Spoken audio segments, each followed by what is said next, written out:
Dacă e nevoie, putem să avem un titlu de tipul "Nu orice iarbă face bine". Orice intervenție a mea în clasă legată de ghiozdanul lui sau de observație în fața clasei încalcă dreptul lui la imagine onestă, să sugereze poliției care a fost anunțată cu ajutorul conducerii să fie acolo, că acela ar fi ghiozdanul pe care ar trebui să-l verifice. Am uitat să fim pregătiți pentru a fi părinți.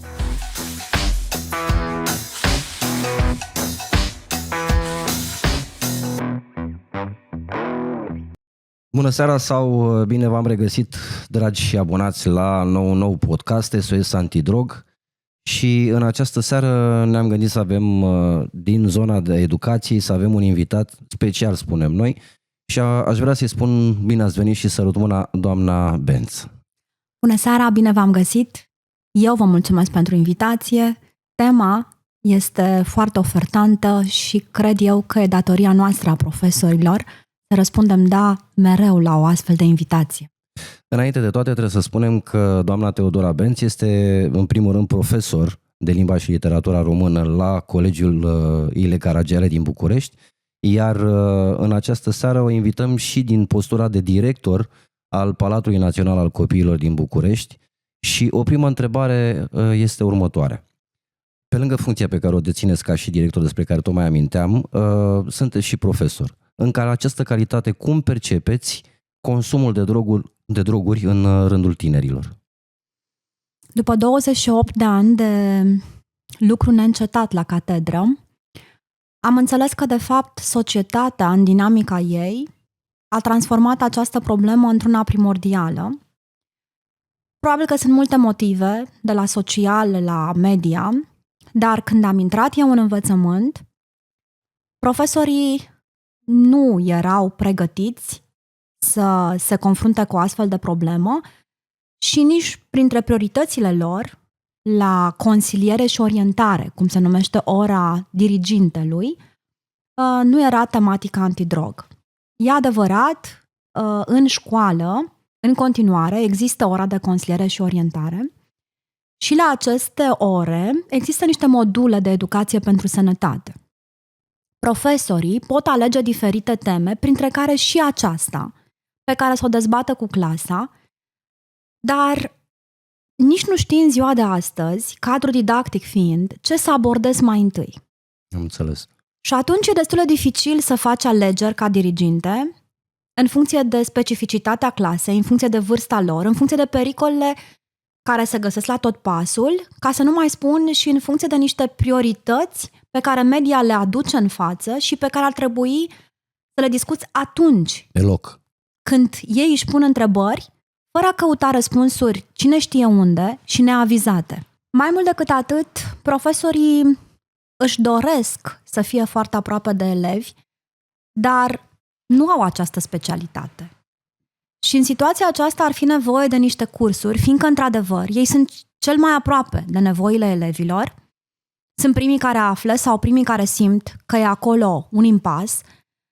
Aceste cursuri, în lumea profesorilor, înseamnă, pe de o parte, timp, înseamnă, pe de altă parte, bani.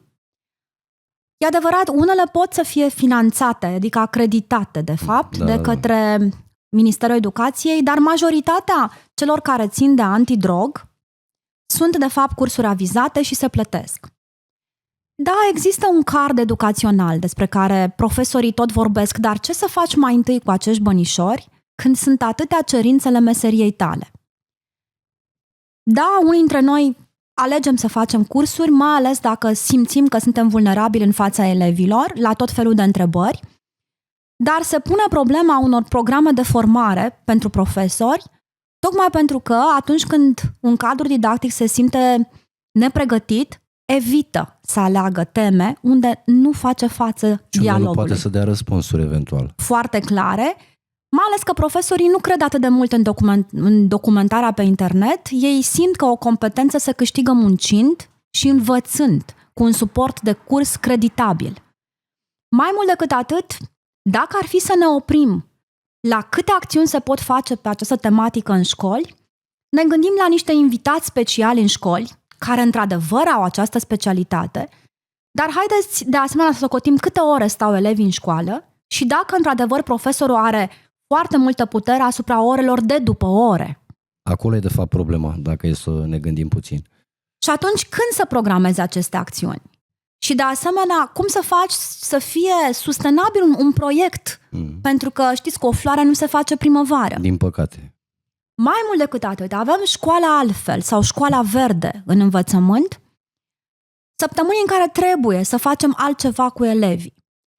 O să spuneți, bun, ce legătură are școala verde, adică tema ecologică cu antidrog? Dacă e nevoie, putem să avem un titlu de tipul nu orice iarbă face bine.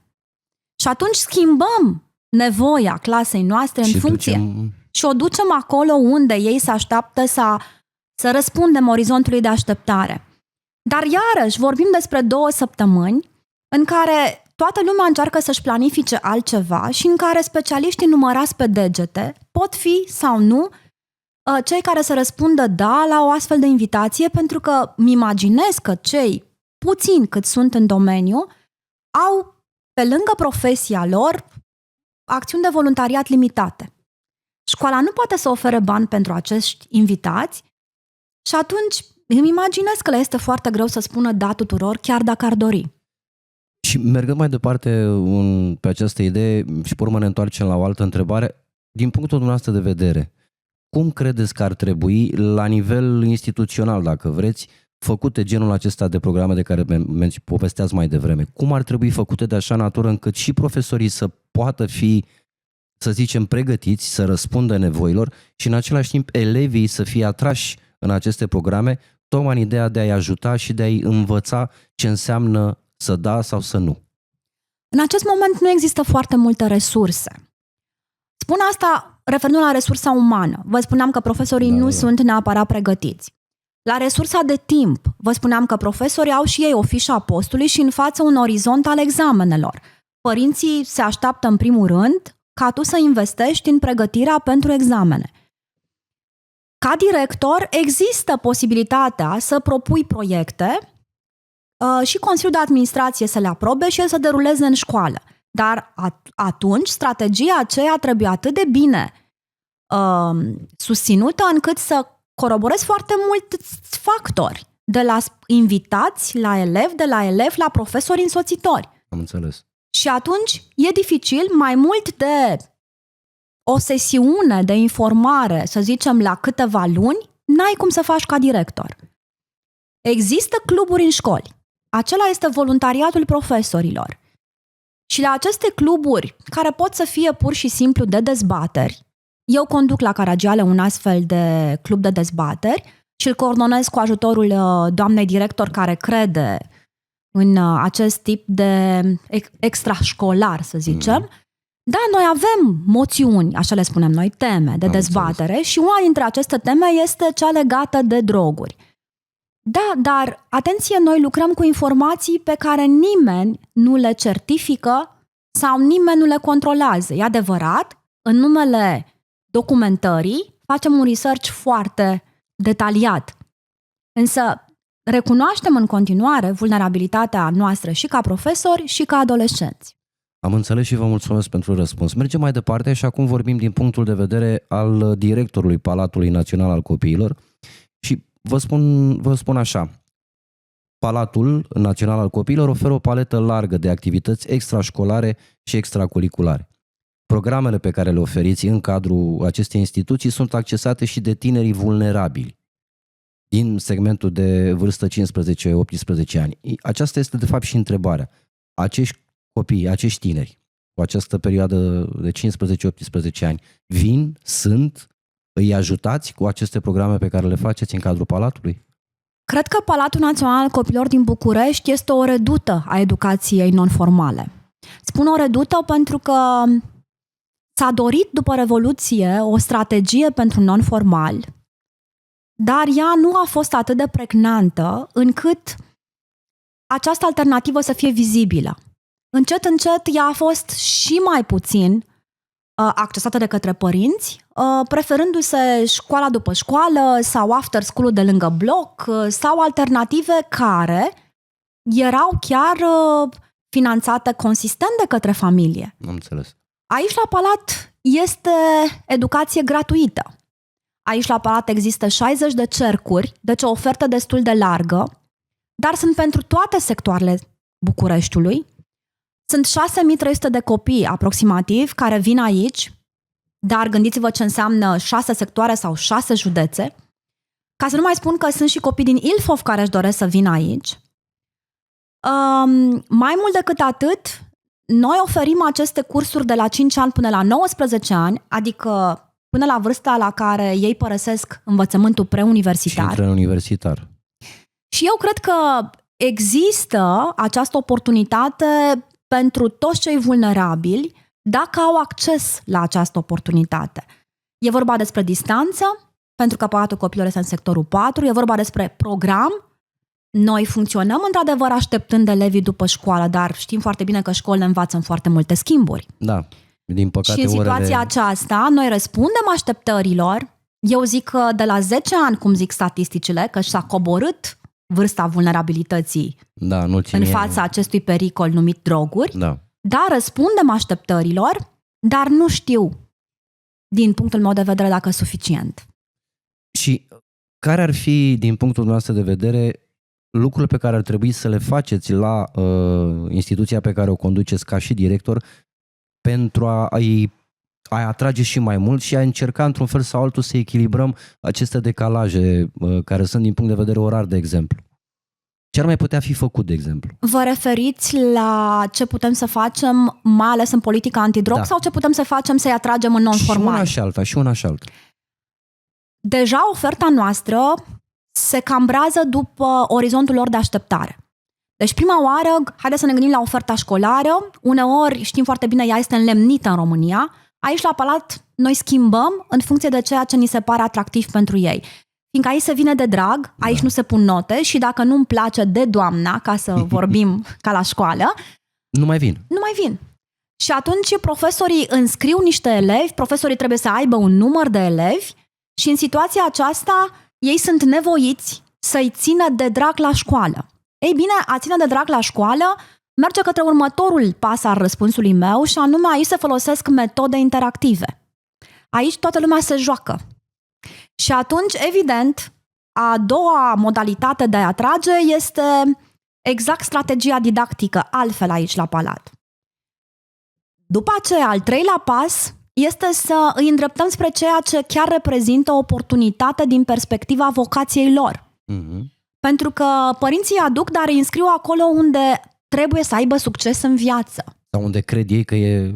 Bun. Și trebuie să vă imaginați că unii copii nu prea doresc să deseneze și nici să danseze. Vor doar să cânte sau să facă teatru, de exemplu. Sau să facă informatică sau robotică. Clar. Bun? Ei, și în situația aceasta, încet, încet, profesorii încearcă să îndrume spre ceea ce și-ar dori foarte tare să, într-adevăr, să descopere. Acesta este un al patrulea pas și zic eu că e indicat pentru că așa își descoperă, de pildă, nu numai pasiunea, ci și dorința de a fi niște profesioniști, de pildă, în spațiul astrologiei și astronomiei. Și trebuie să vă imaginați nopți în care părinții și copiii vin pentru a urmări prin telescopul de la Palat ceea ce se întâmplă în acest univers. Descoperă și părinții o altă dimensiune. Totul este, de fapt, să fie deschidere. Să fie și cu mintea deschisă și să poată să facă, să zicem, un efort de a veni. Mergem un pic mai departe acum și încercăm să creăm un scenariu. Prezumtiv vorbind, să zicem că ați avea în clasă, ca profesor, un tânăr consumator de droguri. N-are importanță care. Ce puteți face în această situație, atât sub aspectul unui ajutor pe care să zicem că îi l-ați acorda, cât și în relația cu părinții acestui copil?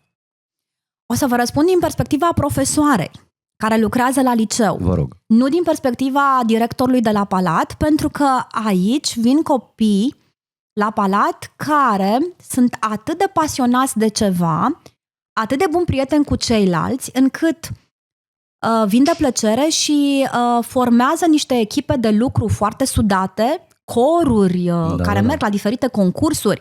Programul lor este atât de intens la dans, în privința repetițiilor, încât nu mai au timp să mai stea pe stradă sau să aibă un grup social. Pericolul e foarte mic la Palat. De aceea susțin în continuare că educația non-formală ar fi o soluție pentru societatea românească în momentul acesta. Dar revin la întrebarea dumneavoastră și voi răspunde din perspectiva profesorului de liceu. Foarte puține sunt pârghile profesorului de liceu în acest moment pentru a interveni concret. Spun foarte puțină pentru că, în primul rând, el poate să observe, dar dacă elevul, la o vârstă dificilă, cea a adolescenței, este închis dialogului, acest dialog nu poate avea loc. Pentru că el nu poate avea loc la limba și literatura română, unde noi ne pregătim pentru altceva, iar ca dirigintă, tot ce pot să fac dacă sesizez anumite detalii este legat de un pas înainte către dialog. Dacă acolo nu mi se răspunde, nu pot forța. Am înțeles. Mai mult decât atât, voi trece la pasul al doilea ca profesor. Voi încerca să contactez părinții. Dacă părinții nu sunt deschiși dialogului, ceea ce să știți că se cam întâmplă, e iarăși, cred eu, o mentalitate la care trebuie lucrat mult timp, ceva s-a schimbat. Degeaba există contract educațional și părintele ar trebui o dată pe lună să se intereseze de situația elevului. Nu știu cum să vă spun, dar părinții nu mai sunt cei care ar trebui să corespundă idealului pe care noi îl știm. Da. Și atunci, iarăși, profesorul, dacă primește un nu în privința unui dialog la telefon sau unor mesaje, că noi avem acolo și rubrica la catalogul virtual prin care putem da mesaje părinților. Părinți. Unor mesaje în care încerci să atragi atenția, dar nu ți se răspunde, profesorul nu are ce să facă. Mai mult decât atât, să spunem că e un prezumtiv elev, așa a spus. Da. Bun. Să spunem că acesta există în clasă și eu am observat, dar el este minor. În situația aceasta, orice intervenție a mea în clasă legată de ghiozdanul lui sau de observație în fața clasei încalcă dreptul lui la imagine onestă și eu pot, fără să vreau, să greșesc ca profesor și eu sunt vinovat din acest punct de vedere. Și atunci, evident, având părinte sau având tutore sau oricine, fiind reprezentat, ar trebui chemat acel reprezentant la școală. Și dacă reprezentantul nu vine, iarăși s-a mai închis încă o portiță. Înțelegem că ar putea fi chemată poliția de proximitate ca să ne ajute, că noi profesorii nu putem umbla în ghiozdanul elevului. Numai în cazul în care vine un organ de control. Dar nici acest organ de control nu poate funcționa în cazul liceului. Acolo trebuie să vină doar un părinte să ne ajute. Trebuie să vă imaginați un scenariu care seamănă puțin cu filmele pe care le vedem, profesorul care ar putea așa să sugereze, plimbându-se în spatele elevului și mergând culmea în spatele lui după ce ai făcut primul pas în afara școlii, să sugereze poliției care a fost anunțată cu ajutorul conducerii să fie acolo, că acela ar fi ghiozdanul pe care ar trebui să-l verifice. Profesorul n-a fost pregătit pentru așa ceva. Și nici uman nu... E nevoie clar de legislație care să ajute profesorul. Și că tot vorbeați de legislație, haideți să, apropo exact de acest scenariu de care discutam, care ar trebui să fie punctele forte într-o legislație a educației, de exemplu, care să ajute și profesorul și în același timp să-l ajute și pe acest elev? Ce ar trebui modificat? Multe. Da? Dacă vorbesc din perspectiva profesorului, e nevoie clar de o responsabilizare a părinților, dar legislativă. Ea există și printr-un contract educațional, dar v-am spus, el nu funcționează destul de bine în momentul acesta. Da, există reglementări prin care familia poate fi, într-un fel, nu știu, pedepsită printr-o notă mică, dacă ar fi să vorbim metaforic, sau adică o amendă. Sau scăderea notei la purtare. Dar nu funcționează nici acest lucru. Dacă ar fi să mă întrebați pe mine ce ar fi de făcut, lăsând la o parte relația școală-părinți, eu cred că s-ar putea umbla legislativ și la relația școală diferite instituții care răspund. Aici mă refer la instituțiile statului, în primul rând. Da. De la poliție până la tot felul de agenții naționale care să ajute. Înțeleg că nici acolo nu sunt destul specialiști, înțeleg că nici acolo răspunsul nu poate fi imediat, dar dacă ar exista programe și s-ar înmulți acest personal de prevenție cred că am putea face mult mai mult în școală, în cadrul unor strategii Bine puse la punct. bine puse la punct. În ceea ce privește colaborarea cu ONG-urile, adică aceste, să zicem, entități care au specialiști voluntari, și aici cred că se poate crea o strategie a parteneriatelor și dacă există soluții iarăși impuse, atunci cred că școlile nu ar accesa doar opțional dacă s-ar scrie foarte clar modul de educație antidrog și nu educație pentru sănătate din care eu să aleg sau din care eu să fac parțial ceva, sau dacă s-ar scrie foarte clar săptămână sau zi dedicată acestei tematici. Nu mai spun de bani investiți pur și simplu în suporturi de curs care să ajungă în mâna diriginților, că e ca și cum mi-ar face cineva tema și eu aș fi fericită pentru că am altă specialitate. Și nu mai spun de cursuri care iarăși ar trebui finanțate și ar trebui să devină obligatorii pentru profesorii care vor să fie diriginți. Mai ales pentru cei care sunt diriginți sau care vor să fie diriginți. Mergând un pic mai departe cu lucrurile, aș vrea să vă întreb dacă în acest moment dumneavoastră considerați că, cel puțin la nivelul capitalei, cel puțin la nivelul municipiului București, sunt suficiente programe de prevenire antidrog, dar și de informare, așa cum vorbeam mai devreme, a părinților, în ceea ce înseamnă simptomatologia tânărului consumator, cum să se comporte părinții în cazul în care propriul copil ajunge să fie eventual consumator și cum ar trebui să învețe să vorbească cu copilul în cazul în care se întâmplă o astfel de situație. Considerați că există suficiente programe? Eu o să vă răspund numai din perspectiva a ceea ce am trăit. La Palatul Național al Copiilor din București am colaborat cu Agenția Națională Antidrog. De ce? Pentru că orice instituție de stat colaborează clar cu alte instituții care nu au nevoie de recompensă materială, pentru că acești bani nu există în bugetul unei instituții de stat. Și în situația aceasta, colaborarea s-a materializat printr-o mică, să zicem, întâlnire pe care am stabilit-o cu un eșantion de părinți, care eșantion reprezenta fiecare cerc și dorința noastră a fost ca ei să disemineze mai departe informațiile pe care ei le-au primit. Nu știu dacă s-a întâmplat acest lucru, pentru că nu se poate verifica dacă acești părinți au dat mai departe un material suport pe care noi l-am primit de la Agenția Națională Antidrog, reprezentanții acestei agenții, l-am dat mai departe către profesori, profesorii le-au pus mai departe pe grupurile de părinți și acești părinți au avut așadar să zicem, misiunea, da, de a disemina informația spunând este un suport de curs verificat, vă rog să vă uitați acasă, singurei și împreună cu proprii copii și să parcurgeți informații importante. Deci aceasta ar fi o variantă. Iar a doua variantă pentru Palatul Național al Copiilor din București a fost parteneriatul cu Federația Națională Antidrog și activități care să explice prin alternativa oferită că există un timp care trebuie controlat, un timp al formării acestor adolescenți și că se poate pune altceva de calitate în loc pentru a nu cumva, din curiozitate, cădea în aceste capcane ale grupurilor sociale pe care ei le frecventează. Da. Dar nu vi se pare și dumneavoastră, dacă eu ca director enumăr doar două posibilități? E foarte puțin. Că, da, acest câmp, să zicem, al căutării noastre nu e cam limitat? Este din păcate și intervine și următoarea întrebare din punctul meu de vedere.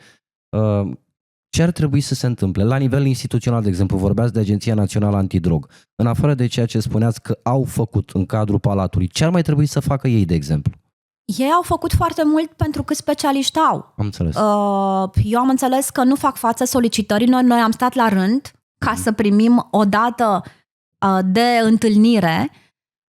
Vă dați seama câte instituții îi așteaptă în diferite colocvii sau sesiuni sau chiar ore, Ei au fost încântați că ne-am întâlnit, dar ar fi vrut să se lucreze, dacă se putea, cu un număr mic și cu probleme specifice și pentru vârste specifice. Fiecare părinte avea o întrebare legată de copilul său, dar noi aveam părinți cu niște micuți de la 5 ani da. Și aveam părinți care aveau deja adolescenți care terminau liceul. Normal că întrebările sunt diferite, deci îmi imaginez că le este foarte greu. Dacă nu se extinde numărul acestor specialiști, probabil că această coadă la care se stă pentru a avea acces la resurse gratuite, pentru că agenția aceasta reprezintă de fapt statul, se va lungi din ce în ce mai mult și nu vom mai putea într-un an școlar să reușim să accesăm aceste programe. Materialele dumnealor sunt foarte interesante, dar imaginez că evoluează problema aceasta într-o dinamică excepțională și îmi imaginez că aceste materiale se pot updata. Da. Exact. Și în situația aceasta ar fi nevoie de întâlniri repetate într-o gradație, să zicem, periodică destul de restrânsă, ceea ce nu se poate întâmpla. Deci, așadar, nu ne-am putea gândi și la niște suporturi de curs care să ajungă în timp eficient la elevi și la părinți. După aceea, legat de... M-ați întrebat de ce se mai poate face, ar fi o strategie de folosire a resurselor pe care le au ONG-urile. Acum, imaginez că le este greu să ajungă la noi dacă noi tot spunem că am vrea în regim gratuit. Da, pentru că sunt și anumite costuri și atunci încearcă cumva să-și balanceze Eu am văzut că vin cu materiale. Materialele înseamnă un cost. Eu am văzut că vin cu niște kituri. Da. Bun, sunt niște costuri, dar noi, neavând buget în acest sens, nu putem accesa decât ONG-urile care acceptă ideea de colaborare în felul în care noi putem, instituții publice.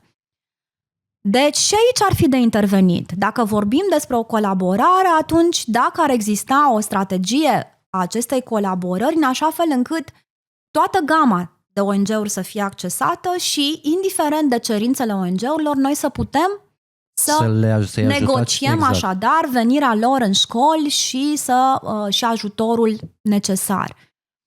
Nu mai spun după aceea despre procedurile acestea pe care noi le avem și care sunt greoaie din perspectiva noastră, mai ales că profesorul nu este pregătit să aibă atâta diplomație din perspectiva dialogului cu părinții, astfel încât să nu încalce nimic. Și să nu deranjeze. El este alarmat și ar vrea, într-adevăr, să facă foarte multe lucruri, dar poate nu știe cum. Și de foarte multe ori profesorii renunță, tocmai pentru că nu vor să fie vulnerabili în fața niciunei greșeli pe care o fac fără voia lor. Da. Din tot ce am spus până acum, e și o concluzie, în același timp și o întrebare. Credeți că ar fi nevoie până la urmă, că tot vorbim de instituțiile statului, ANI, sau ONG-urile care se ocupă de așa ceva, precum este și Federația Neguvernamentală Antidrog, credeți că ar fi benefică o strategie cumulată în care să conlucreze aceste organisme pentru a veni în ajutorul și a profesorilor care ar trebui pregătiți? Da, răspunsul este scurt, cu siguranță. Vă mulțumesc atunci. Și că tot vorbeam ca profesor, aș vrea să vă mai întreb ce considerați că lipsește în societatea noastră în ceea ce ar trebui să se întâmple în a preveni consumul de droguri prin educație și alternative. În afară de strategia aceasta despre care am vorbit, eu cred că e vorba și despre niște lectorate cu părinții. De ce spun asta? Pentru că mentalitatea lumii în care trăim începe, să zicem, cu un nu din familie. Copilul meu nu poate fi în această situație. Continuă cu un nu al grupului social. Nu pot să vă spun nimic, eu nu voi fi un pârâcios. Dacă dumneavoastră credeți, nu știu, faceți ce considerați de cuvință. Prin urmare, riscul de a nu fi păricios n-are legătură cu riscul imens pe care trebuie să-l resimțim în fața drogurilor. A nu spune nu înseamnă a fi de treabă sau a fi de gașcă.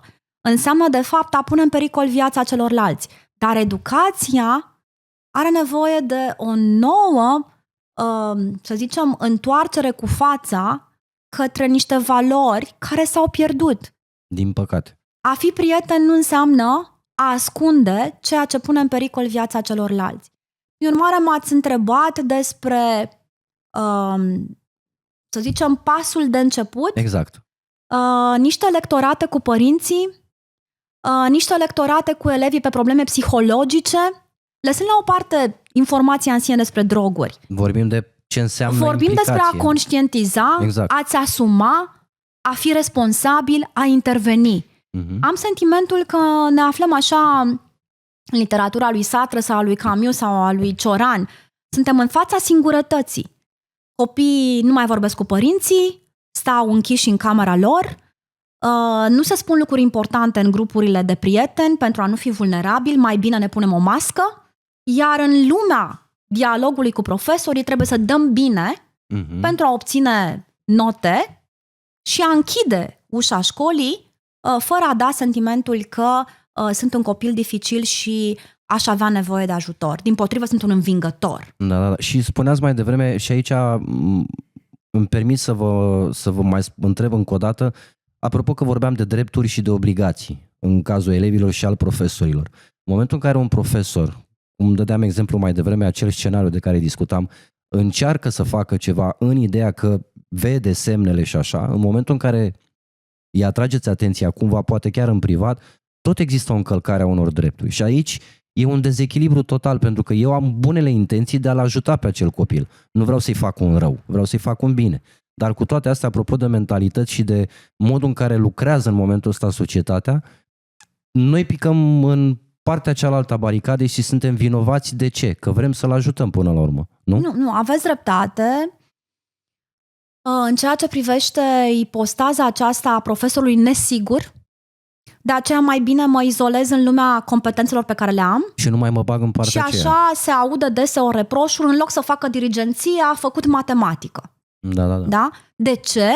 Pentru că s-ar putea să nu fiu capabil să fac la nivelul așteptărilor mele și sunt foarte dezamăgit de pregătirea mea, dar nu pentru că n-am vrut să o am, ci pentru că atunci când am studiat eu nu era obligatoriu, atunci când a apărut această problemă am considerat că nu e de competența mea și că știu mai bine să fac altceva și acum când vreau să fac acest lucru, nu găsesc resurse în viața mea, exact, de la suporturi de curs până la timp, în așa fel încât să nu fiu ridicol în fața clasei, pentru că până la urmă vreau să fiu un mentor. Da. Și vreau neapărat să se respecte fiecare cuvânt pe care îl spun eu.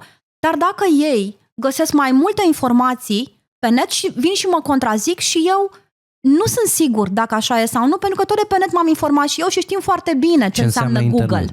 Da, așa este.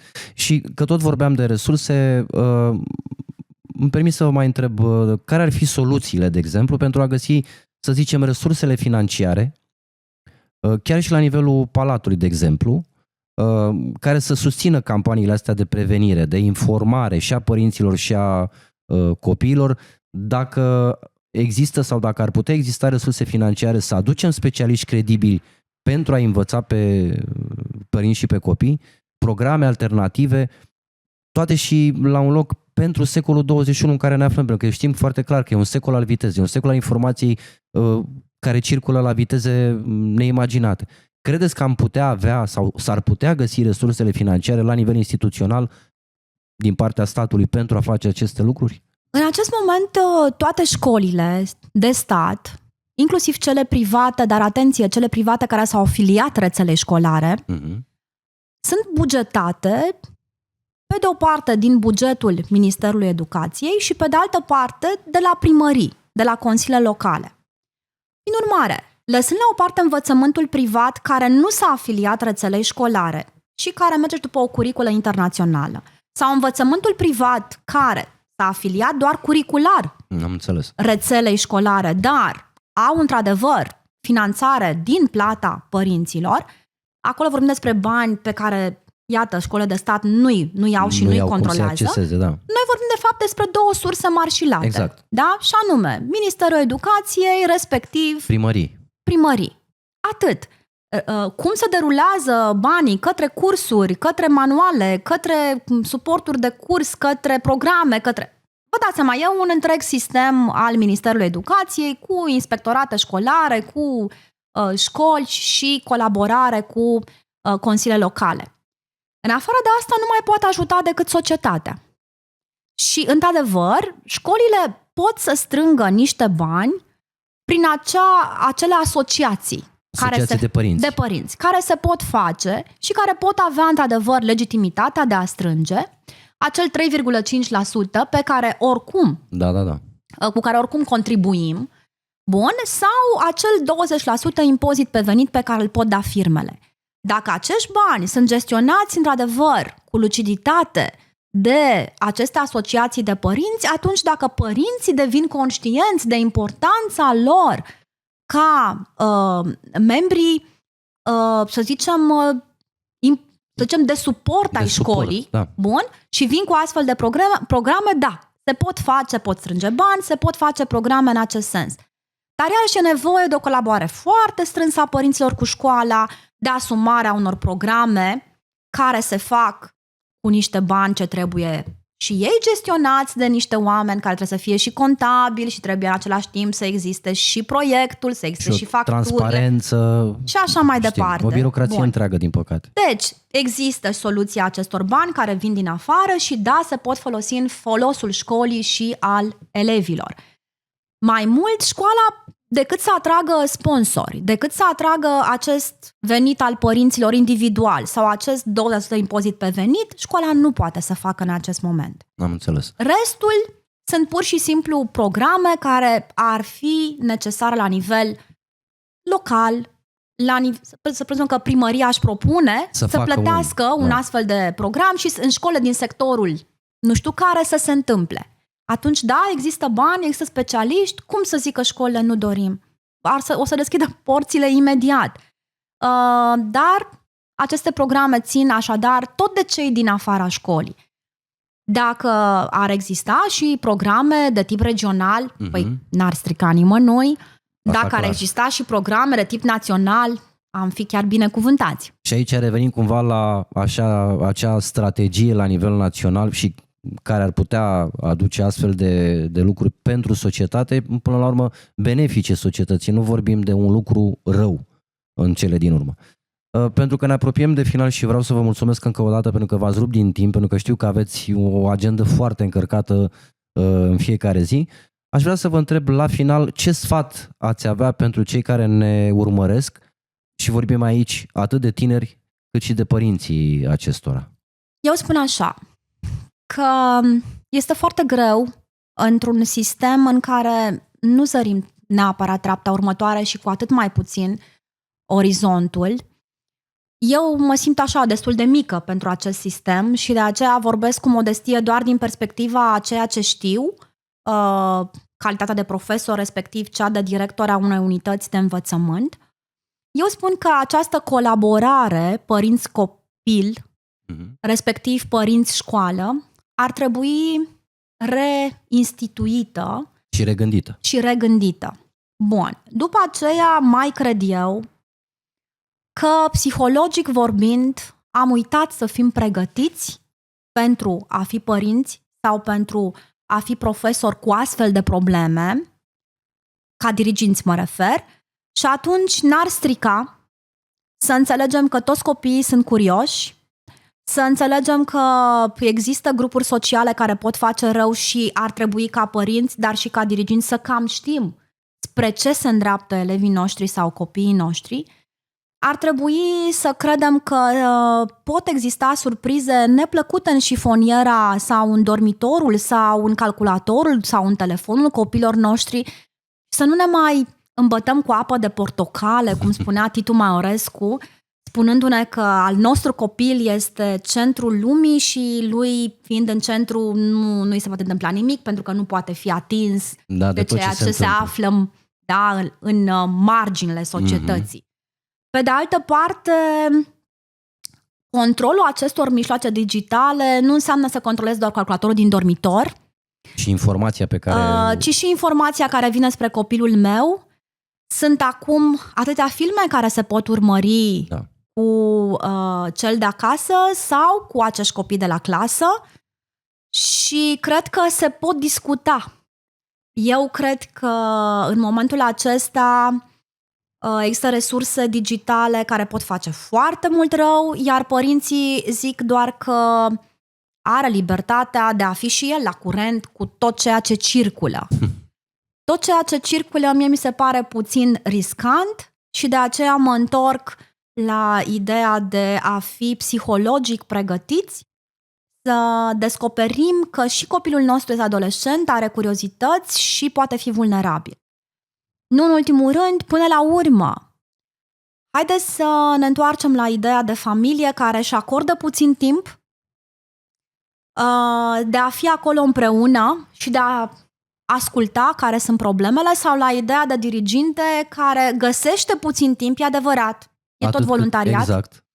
Bun, dar măcar să fie acolo, să audă în glumă sau în serios câteva cuvinte care să-i spună mai mult despre lumea interioară a elevilor pe care îi are. Spun asta pentru că ajutorul necondiționat vine sigur de la părinți, de la profesori sau de la specialiștii din ONG-uri pe care unii elevi, asta am văzut cu ochii mei, îi caută pe telefon pentru că nu îndrăznesc să pună întrebarea nimănui. Am înțeles. Și atunci, îndemnul meu la final de emisiune este poate metaforic așa, dar eu am mai spus acest lucru. Simt nevoia ca profesor să cred în cuvintele lui Voltaire din secolul al XVIII-lea, care, nemulțumit fiind de câte nu putea controla în jurul său, a afirmat că fiecare trebuie să-și cultive grădina lui. Așa e. Eu am încerc și promit să fiu motivată să cultiv grădina mea, adică ceea ce pot eu schimba în bine. Îndemnul meu pentru toți, părinți, profesori, chiar și tineri, este să cultive grădina lor în așa fel încât să fim cu toți în siguranță. Eu vreau să vă mulțumesc încă o dată pentru prezența în podcastul nostru și să dea Domnul să reușim, chiar și prin această emisiune, să tragem un semnal de alarmă, să-i facem să gândească și pe părinți și pe copii, să-și caute informațiile din surse, să spunem, sigure și să încerce să vină și să întrebe până la urmă, inclusiv pe profesor, pe diriginte, chiar și pe specialiști. Iar pe dumneavoastră, cei care ne urmăriți, vă invit să rămâneți alături de noi pentru că veți mai afla pe viitor și alte lucruri interesante din alte perspective și spunem noi că merită de fiecare dată să ne aplecăm puțin urechea și să ascultăm. Până săptămâna viitoare, să fiți convinși, să fiți frumoși și să auzim numai de bine și nu uitați, dați subscribe și toate cele bune. Seară frumoasă!